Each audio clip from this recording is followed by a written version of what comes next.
الحمد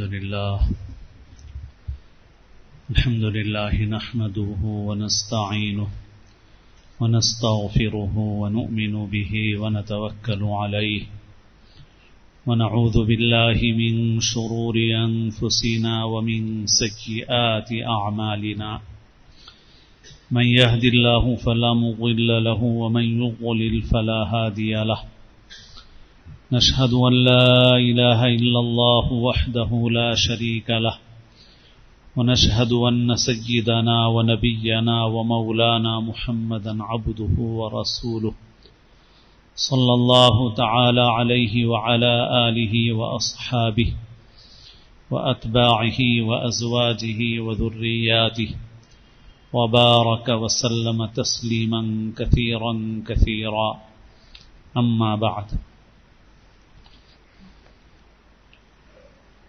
قابل احترام بزرگوں، عزیز دوستوں اور ساتھیوں، قرآن مجید میں اللہ تعالی نے ارشاد فرمایا: اعوذ باللہ من الشیطان الرجیم، بسم اللہ الرحمن الرحیم، یا ایہا الذین آمنوا اذکروا اللہ ذکرا کثیرا وسبحوہ بکرۃ واصیلا۔ اے ایمان والو، کثرت کے ساتھ اللہ کا ذکر کرو اور اس کی تسبیح اور پاکی بیان کرو صبح شام۔ اللہ کا ذکر کرو کثرت کے ساتھ۔ ایک حکم ذکر کا ایسا ہے کہ جس کو کثرت کے ساتھ کرنے کا حکم دیا گیا ہے،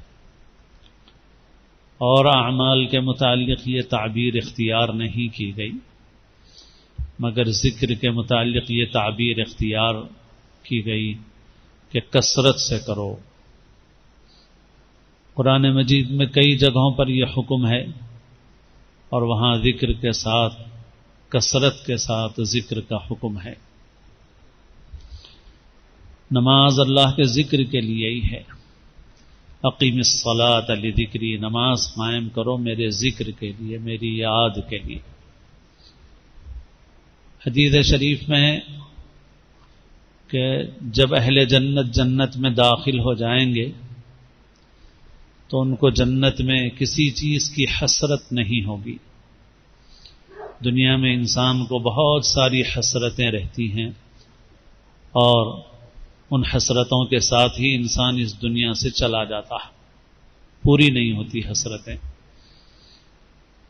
اللہ کے رسول صلی اللہ علیہ وسلم نے ایک نقشہ کھینچ کر بھی ارشاد بتایا، عملی طور پہ ایک نقشہ کھینچ کر آپ نے بتایا کہ انسان کی جو خواہشات اور آرزوئیں ہیں وہ ایک لمبی لکیر کی طرح ہیں، لیکن اس کی زندگی محدود ہے۔ پھر آپ نے ایک چوکور خانہ بنایا، اور وہ چوکور خانہ اس لکیر کے ایک حصے کو اپنے اندر لے لیتا ہے، باقی لکیر باہر ہے۔ تو آپ نے فرمایا کہ یہ آرزویں ہیں انسان کی، یہ تو بہت دور تک ہیں، باقی زندگی انسان کی بس اتنی ہی ہے۔ یہ جو چوکور ہے، اس چوکور میں ختم ہو جاتی ہے انسان کی زندگی۔ دنیا میں بھی بہت سی حسرتیں رہتی ہیں، فلاں چیز نہیں ملی، فلاں چیز چھوٹ گئی، اور یہ جب انسان میں زیادہ ہو جاتی ہے یہ بیماری تو انسان کے چین و سکون کو بھی ختم کر دیتی۔ اس لیے مسلمان اگر دین پر عمل کرے اور اپنے اعضاء اور جوارح کے ساتھ، یعنی ہاتھ پیر کے ساتھ، اپنے دل اور دماغ کو بھی سنت کے راستے پر چلائے تو سکون کے ساتھ رہے گا۔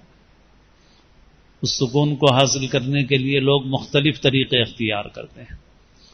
جیسے آپ نے ایک سکون کا نسخہ بتایا، دنیا کی نعمتوں کے معاملے میں اپنے سے اوپر والے کو مت دیکھو،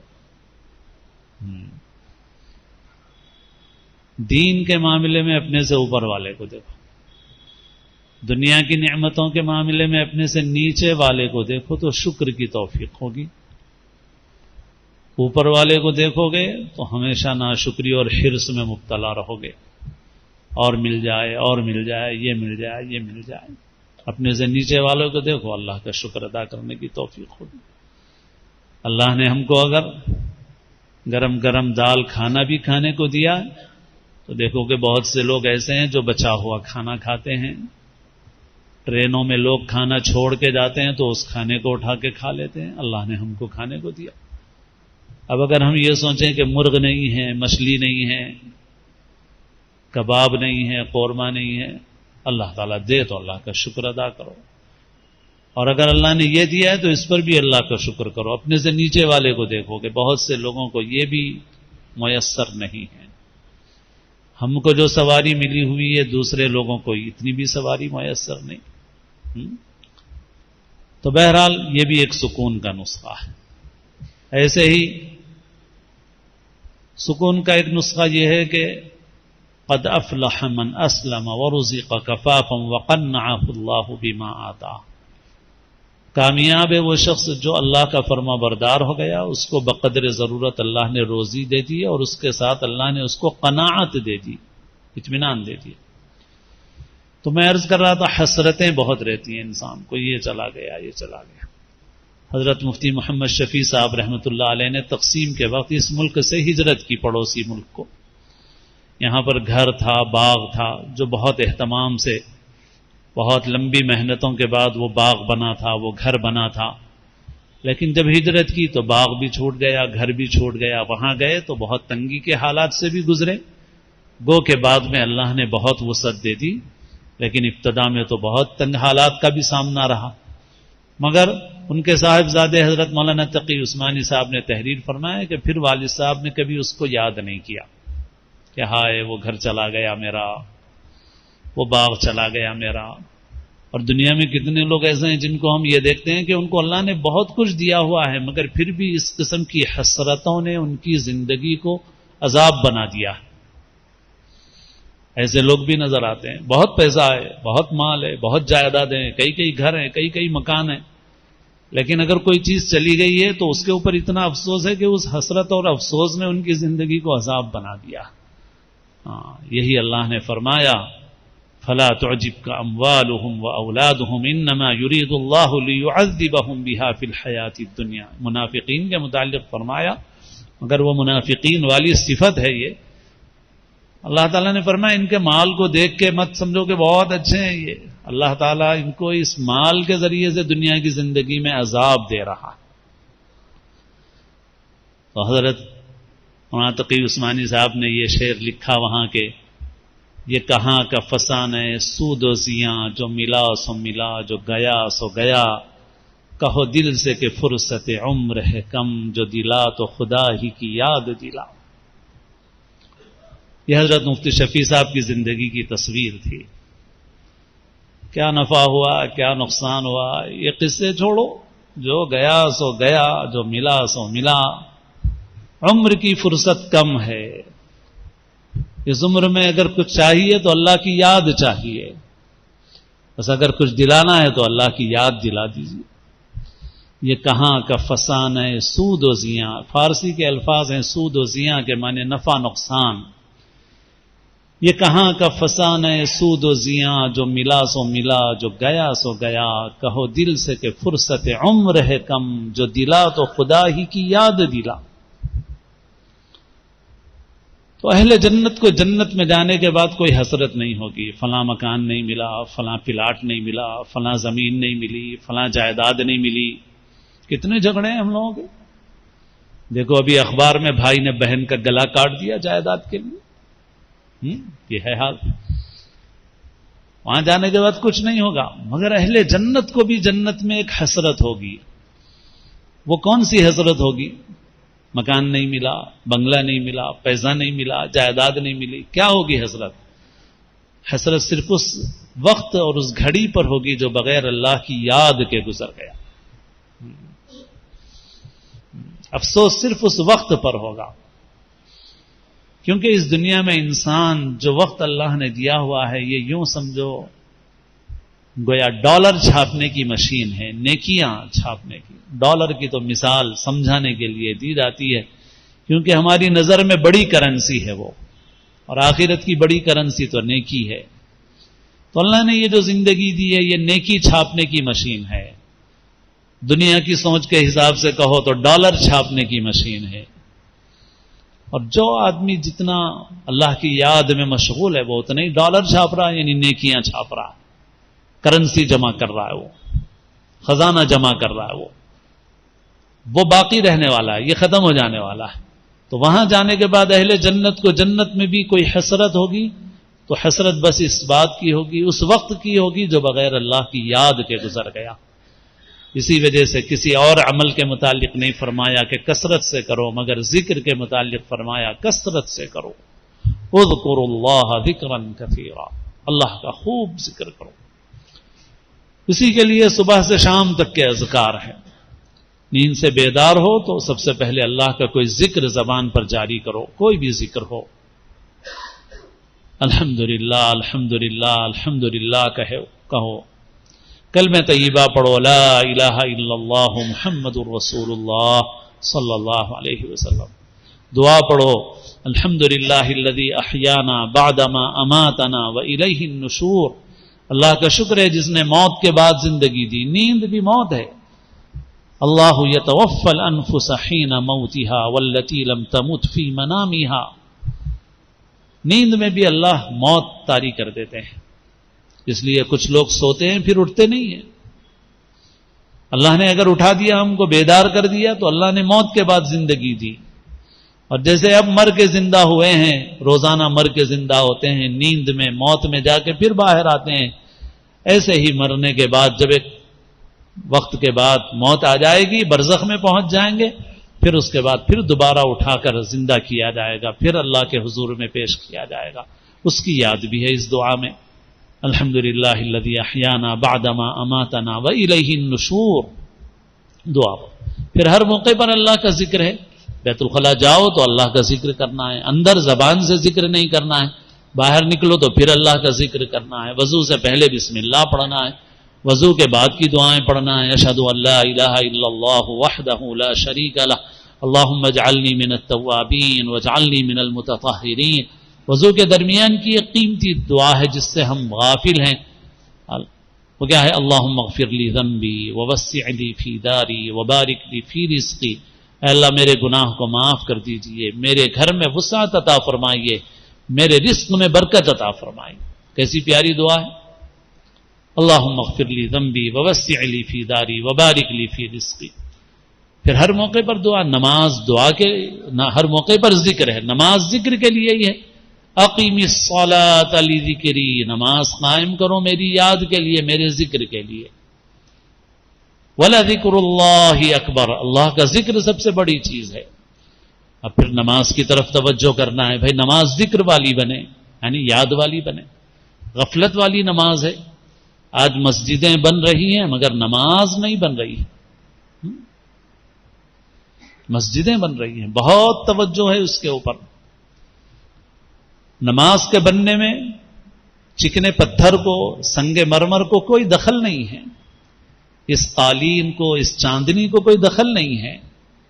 اوپر خوبصورت پی او پی کا کام بنا ہوا، اس کو کوئی دخل نہیں ہے نماز بننے میں. مسجدیں شاندار بن رہی ہیں. فانوس بہت قیمتی لگا ہوا ہے. آپ بتائیے اگر مسجد میں بہت قیمتی لاکھوں روپے کا فانوس لگا ہوا ہو تو اس سے ہماری نماز کی قیمت بڑھ جائے گی؟ بڑھے گی کیا؟ مسجد میں لاکھوں روپے کا پی او پی کا کام کرایا گیا ہو تو نماز کی قیمت بڑھے گی؟ مسجد میں بہت قیمتی سنگ مرمر بچھایا گیا تو ہماری نماز کا درجہ بڑھ جائے گا؟ نہیں بڑھے. اگر ہماری توجہ اس پر ہے، نماز پر نہیں ہے. پاک جگہ ہو اور مٹی پر بھی پڑھو، نماز کی فکر کرو تو نماز بنے گی.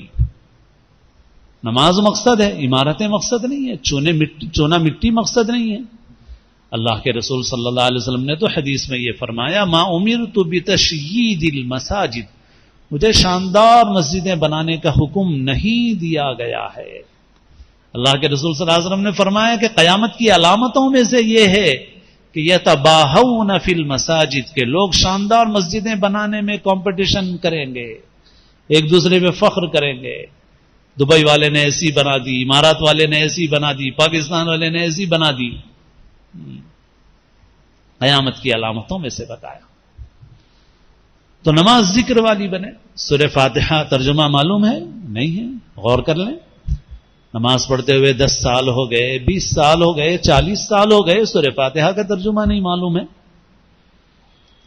جو سورہ نماز میں پڑھتے ہیں، سورہ قل هو اللہ احد ہے، سورہ فلق ہے، سورہ ناس ہے، 10 سورے، 20 سورے، اور جتنا ہو سکے پورا قرآن معنی مطلب کے ساتھ پڑھو، سمجھو.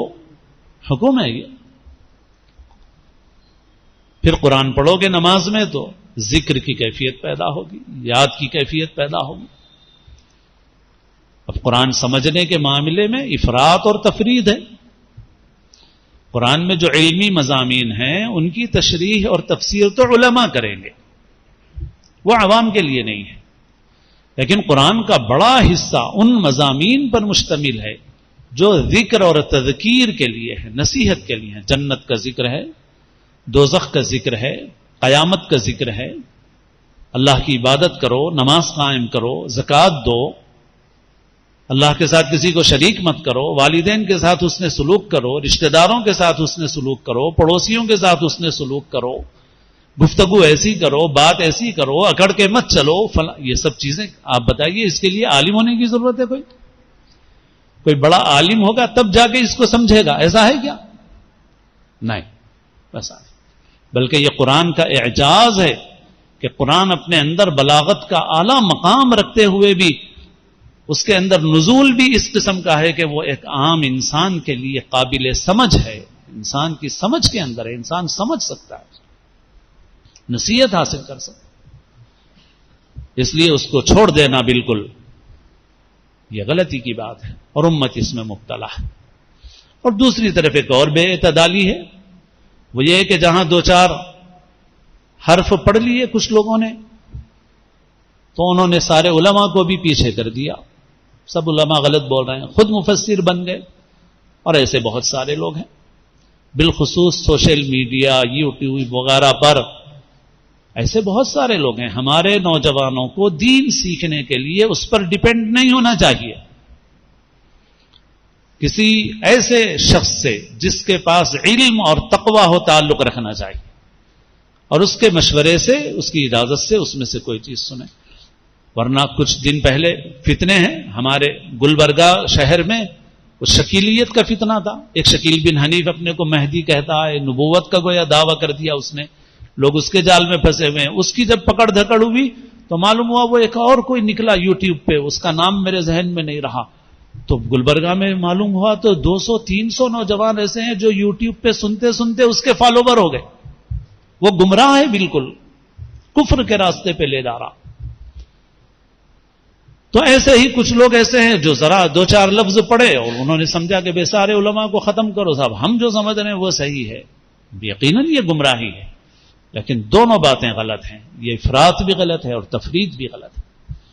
تو بہرحال قرآن سمجھ کر پڑھو، قرآن سے نصیحت حاصل کرو، مستند علماء کا ترجمہ پڑھو، تفسیریں پڑھو، علماء کے دروس میں شریک ہو، اور کم سے کم جو نماز میں پڑھتے ہو اس کے معنی مطلب تو دل و دماغ میں بٹھا لو. کون سی مشکل چیز ہے؟ پوری زندگی چل رہی ہے، یہ کام نہیں ہو سکتا.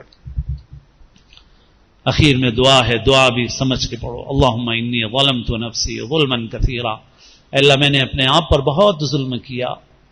ولا یغفر الذنوب الا انت، آپ کے سوا کوئی نہیں بخش سکتا. فاغفر لی مغفرۃ من عندک، بس اپنے پاس سے خاص بخشش فرما دیجیے. وارحمنی، مجھ پر رحم فرمائیے.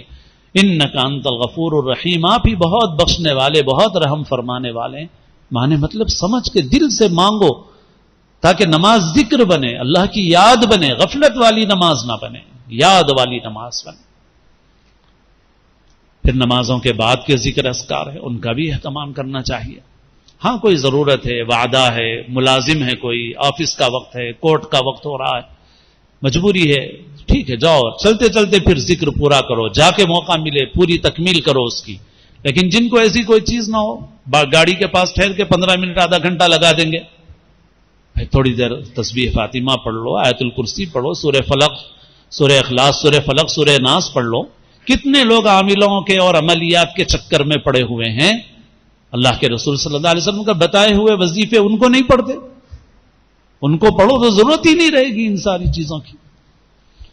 تھوڑا سا وقت اللہ کی یاد میں لگا لو. فجر کے بعد کا وقت خاص طور پہ قیمتی ہے، صبح شام کے اوقات میں فجر کے بعد تھوڑا اہتمام کر لو، تھوڑا اللہ کا ذکر کر لو، کچھ اذکار پڑھ لو. مختلف دعائیں ہیں جن کے بڑے فائدے ہیں، ہر قسم کے شر سے، ضرر سے، نقصان سے آدمی دن بھر محفوظ رہتا ہے. تھوڑا اہتمام کر لو، تھوڑا وقت لگا لو. اور نمازوں کے بعد بھی یہ نہیں اٹھے بھاگے، ہاں البتہ کوئی ضرورت ہو اور بات ہے. اسی وجہ سے جو لوگ جا رہے ہیں تو دوسروں کو یہ بھی حق نہیں کہ ان کا راستہ بلا وجہ روکیں.